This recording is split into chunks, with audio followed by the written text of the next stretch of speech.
Daddy, hindi ako nagbibigay. March 8, Offertory Reading Devotional. Turuan mo ang bata sa daan na dapat niyang lakaran, at kapag siya ay tumanda na, hindi niya ito hihiwalayan. Kawikaan Kapitulo 22 Versikulo 6. Si Kezia at ang kanyang pamilya ay nakatira sa Lusaka, ang kabisera ng Zambia.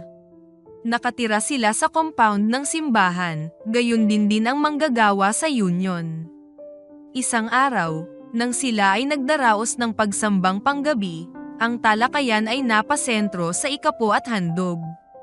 Ito ay paksa na napakahalaga sa pamilya, sapagkat ang ama ni Kezia ay isang stewardship director ng Union.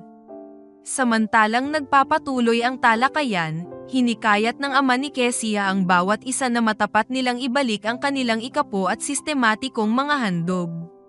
Bago isagawa ang pangwakas na panalangin, itinaas ni Kezia ang kanyang kamay at binigyan siya ng kanyang ama ng pagkakataon na magsalita. Tinanong niya, "Daddy, sinabi mo bang lahat tayo ay magsasauli ng ikapo at magbibigay ng handog?"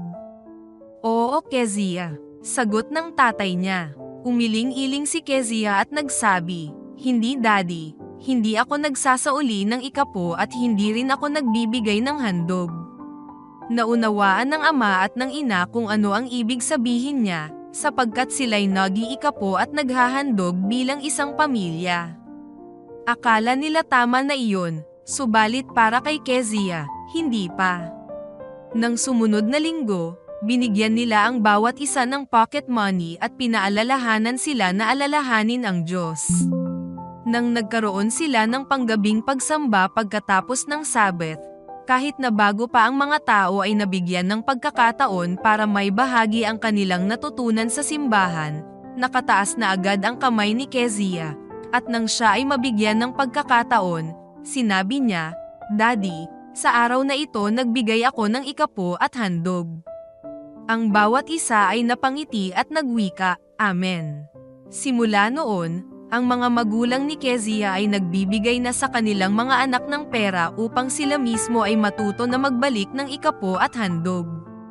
Ang karanasan ni Kezia ay nakakahikayat sa mga magulang na magbigay ng pera sa kanilang mga anak upang sila din ay matuto na sumamba sa Diyos sa pamamagitan ng ikapo at handog.